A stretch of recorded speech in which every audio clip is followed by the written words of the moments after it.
Good morning and welcome to our Monday morning meditation. It's so great to have you here. And thank you for joining me. If you're here for the first time, welcome. And um, we just like to gather for this time and just use that support of group dynamics to support our meditation time and our practice together. And this year, since the beginning of the year, we've been talking about being in the flow of life, and especially with all the things that are going on in the world. It's especially important right now to manage our own internal flow, since maybe on the outside it feels like nobody's managing the flow. Um, and so, we're going to continue with that. And, one of the things that I was thinking about earlier in this process, it kind of has come and gone from my mind for our Monday morning meditations together. I remember when I was in college, let me back up. So part of being in the flow is looking at how things are landing within ourselves. It's one thing for things on the outside, things that are out of our control to be not in the flow. But it's another thing for us to get get stuck or feel stopped by what's not in the flow on the outside. And so when we are feeling like, I'm just not in the flow, I'm feeling, you know what in the flow feels like. It feels like we can breathe clearly, our breathing is relaxed. It doesn't mean that everything's going our way. It means that we're at peace with whatever we have to do with the things that aren't going in our way, aren't going our way. And so we're in the flow in that respect, but we're not triggered, so to speak, or frustrated with the things that aren't going our way. Doesn't mean we're not thinking about it or it's not a problem to solve, but we're in a different state of mind as we approach that than we are when we're resisting what's happening, when we're resisting the reality of what is. And so one of the things that came to my mind in the last couple of weeks is that I was in college many years ago, and I was very self-righteous about, as we are when we're in college, right? Um, I was very self-righteous about how open and accepting I was of everybody. I just loved people. I remember I would tell people like my hobby, people would ask me what my hobby is, and I didn't really have a hobby. So my hobby was I collect people. I have all sorts of kind of friends, and some of them are really weird and some of them are very normal, whatever that means. But I love people. I accept them as they are, and that's that's me. And so when there was somebody who didn't accept somebody as they were, and I went to college back in the late 80s, early 90s. And so there was there was a lot of, and I was in the Midwest too, which makes a difference to where I was and how the environment was as far as accepting and being open-minded. Um, and I just felt like I was out of place where I was in college and where I grew up. And I'm like, oh my gosh, I should have been born in California where they're open-minded and blah, blah, whatever. And so what I found out one day, I was frustrated with somebody who was not accepting of a family member who, you know, came out to him and, just, he was very, very angry at his brother for coming out as gay, to be specific about that situation. And I tried to be open to my friend who was having all this reaction to his brother, and I had to breathe. It was so hard for me not to want to yell at my friend and be angry with him for not being loving and accepting the way he is in most other situations. And I didn't yell at him, which is surprising for being 20, whatever I was, but I just listened and I was just be able to be there for him in spite of myself, in spite of what was going on inside of me. And what I found was my anger was so strong. And what I found was I'm bigoted against people who are bigoted. And that was huge for me. It's like I am no different doing what that person is doing, maybe not in context, but in reaction. And that was huge for me. And it made me, did make me all that much less self-righteous at that age, but it did make me take a step back and go, okay, how do I hold this then? What do I do about my own reaction? And I don't even remember what I decided at that time, but it just helped to take a step back and go, okay, I don't know what this person needs to do, but I don't need to add my angst to theirs in that moment. So I just needed to back off. And I guess what happened in my own taking care of my internal reaction is that there was more space for somebody to figure out on their own what they needed to do next and not tell them what they needed to do. I could have, right? It's easy to tell other people how they should think, how they should behave, but it doesn't always help anything.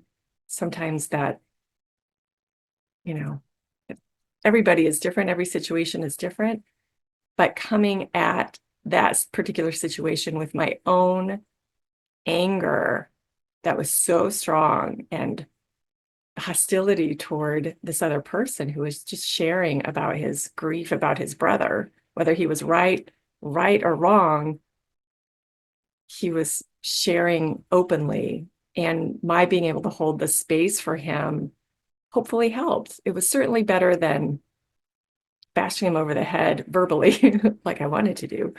Um, but that has just been coming up because it's such a big example of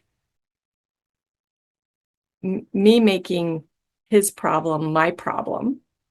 And I could have done that even more, but then I wasn't in the flow. And just being able to take a step back and go, I don't know what to do here, but I can't be coming from this anger and this hostility toward people who are hostile toward certain people. I can't do that because it's not good for me. It's not good for the situation. And so, so when we are working with what's happening around us, we are going to have a greater clarity when we can take a step back and go, I don't know what needs to happen here. I don't know why all of this is happening. It's a freight train that is certainly out of my control, but there's a reason for everything. There is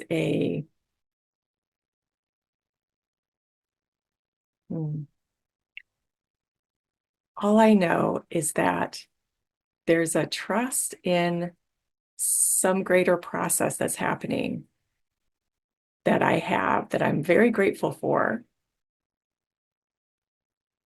But I have to maintain my own internal step back from the outer and tuning into my inner and taking care of my own nervous system reactions, taking care of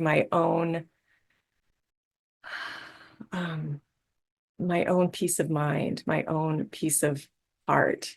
And where it feels hard or it feels impossible to have a peace of mind, a peace of heart, then that's my work.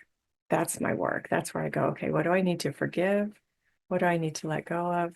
What do I need to tap into internally so that I am less affected by what's going on around me and I can take care of my everyday life, my everyday flow.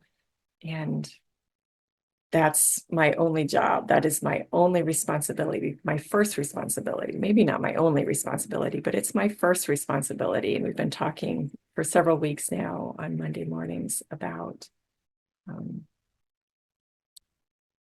our first responsibility is what's happening on the inside and allowing what's happening on the outside to be what it is. And we will know if there's something for us to do when we are discovering that next step from a place of peace versus a place of internal disruption, internal angst, if you will, and so just being able to watch that. Our meditation time helps us to be more aware of what's going on inside of us, to be more aware when we're reacting before that reaction comes out of our mouths or out of our fingers if we're typing on the computer.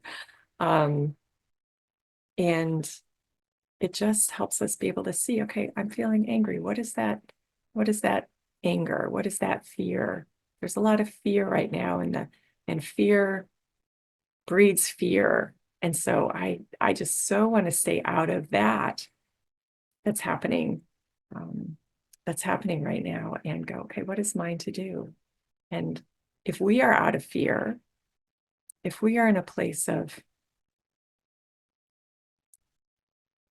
a, a, I want to say a place of curiosity. I don't know what's going to happen, but I'm willing to watch without being in it. Then we can help somebody who is in fear and help support them and not add to their fear and grow it. We will be able to reduce that fear, reduce that um, snowball that can roll down the hill if we're adding to that momentum. So I've talked enough today. So we're going to let all of that go and take a step back. We're just going to take a step back this morning. And I invite you to just feel yourself taking a step back. And that step back allows you to relax in your chair.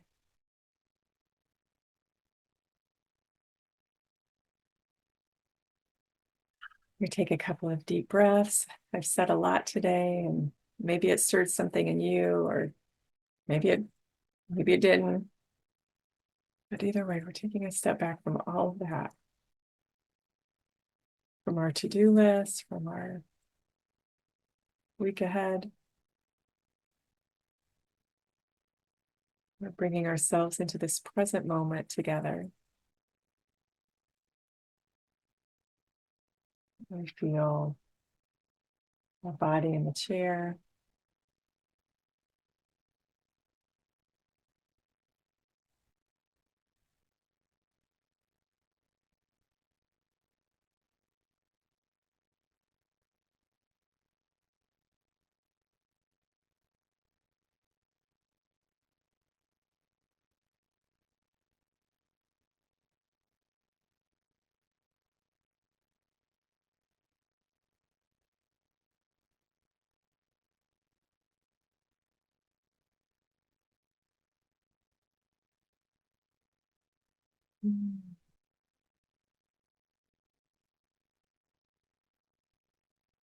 And just let the body relax.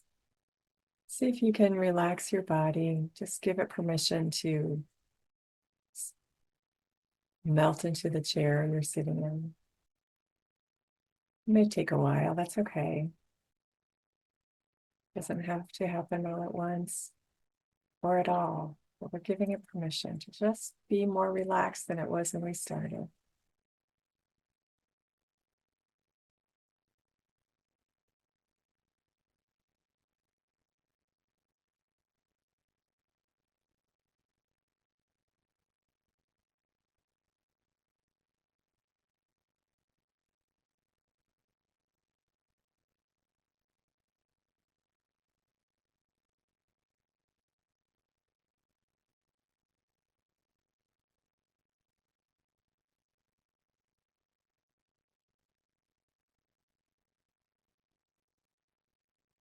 It's being shown within my own heart right now that to be in the flow takes a lot of forgiveness.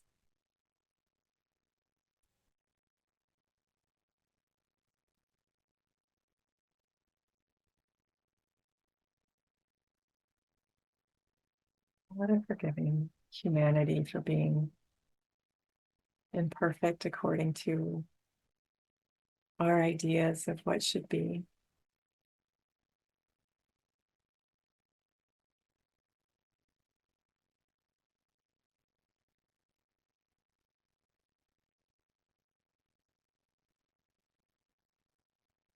And forgiveness not out of self-righteousness, like I described within myself in my 20s, but forgiveness out of releasing our own judgments and understanding what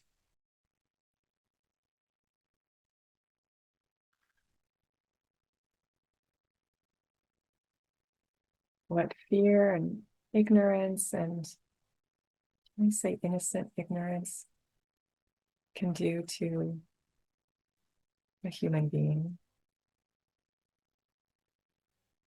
We've all been there in some way, shape, or form.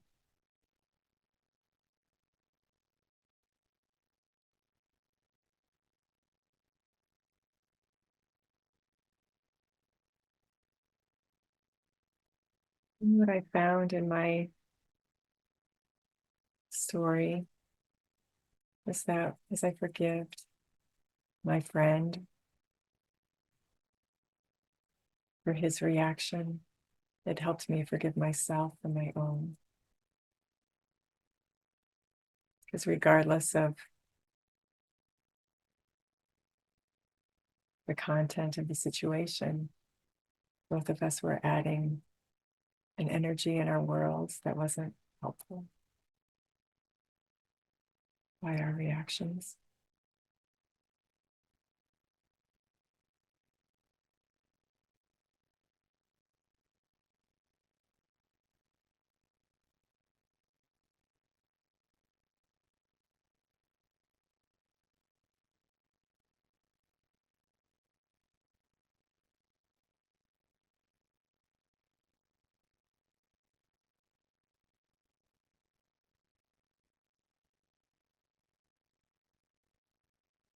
I invite you to watch your breath.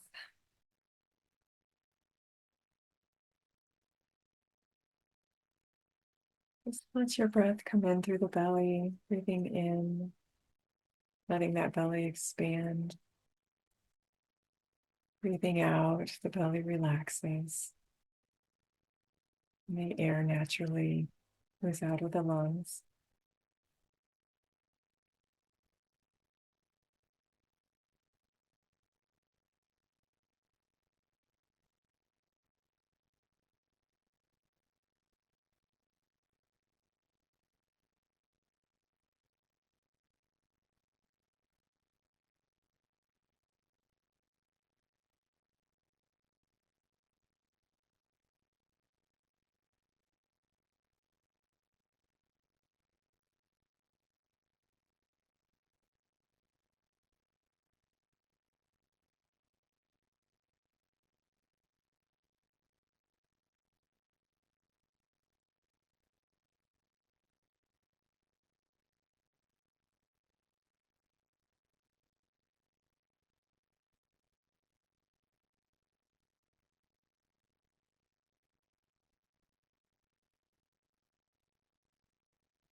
Any thoughts come to mind,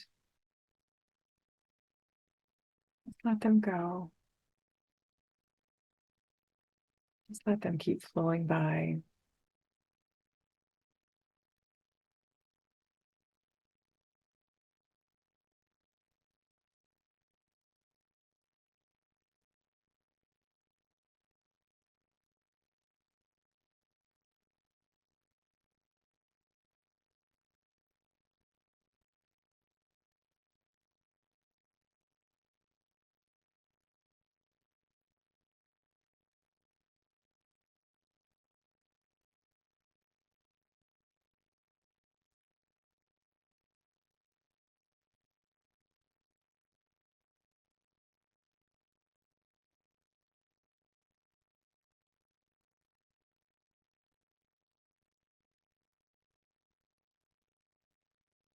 So freeing to experience the truth that we don't have to buy into any of this stuff. We don't have to have conversations in our heads. We don't have to fear any thought or the content of any thought that comes to mind. We can just let it go, and here we are, fully safe, fully at peace.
And if your mind wanders, just bring it back to that breath.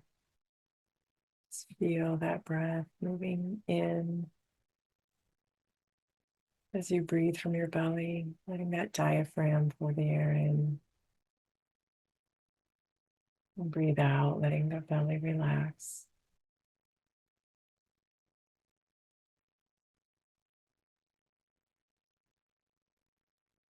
Let your attention be fully on that breath, the softness, the ease of the body as it brings the oxygen in and releases.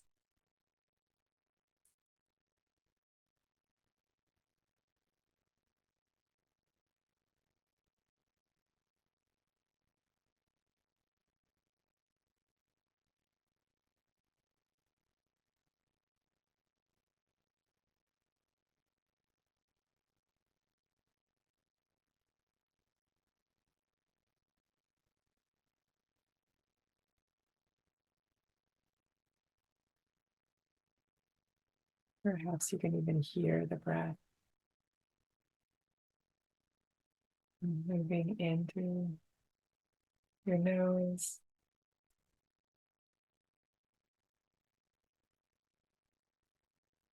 and back out.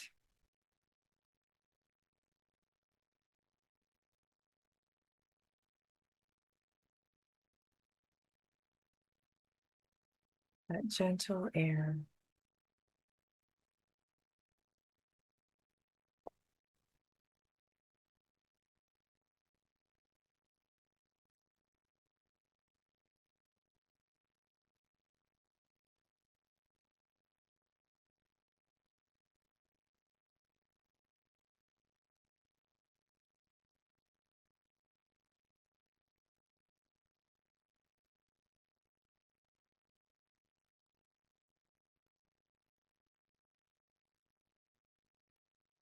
And that air from the outside of your nostrils all the way in and down your torso, feeling like it fills the belly.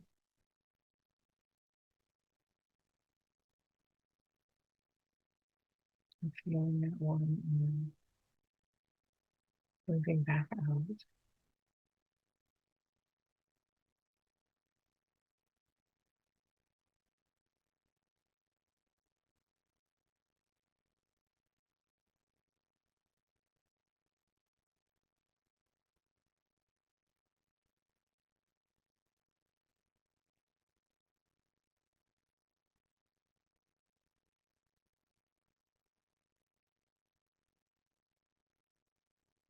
The beautiful vessel we have that carries us around.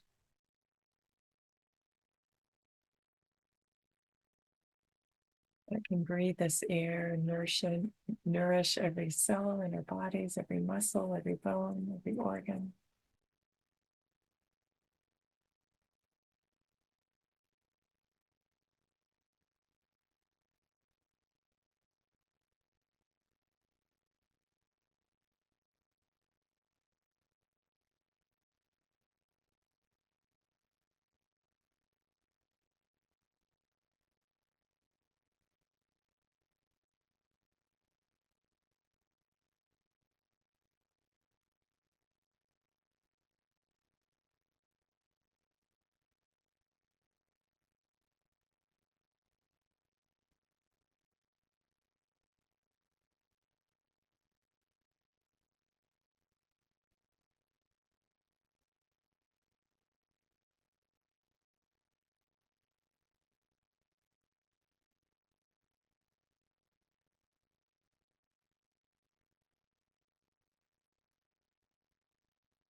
Once we practice this, we feel that peace within, that calmness, even if it doesn't feel completely calm.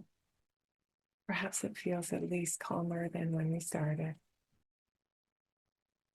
And that peace, even any movement toward that peace, is in our control. It's in our own inner kingdom, if you will.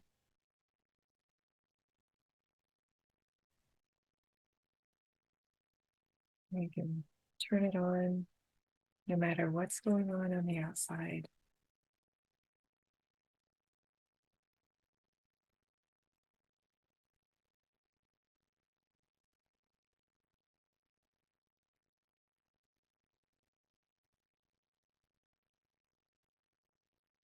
Our job is to keep practicing coming back to this peace, this inner flow,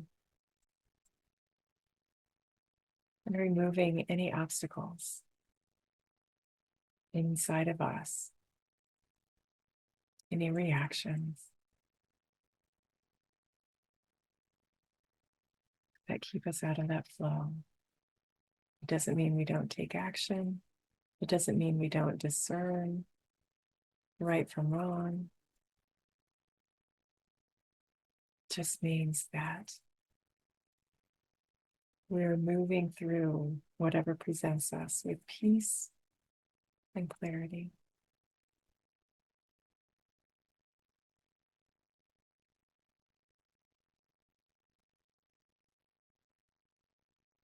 And if you have time today to continue just watching your breath and being at peace, I invite you to just keep holding this space within yourself.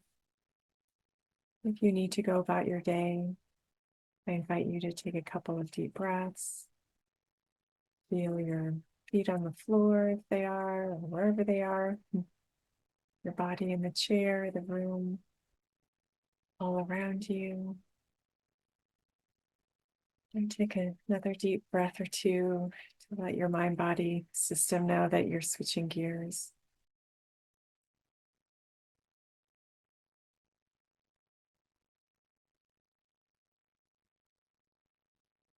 And thank you for joining me today and joining all of us today for this meditation time. And thanks for listening to my story.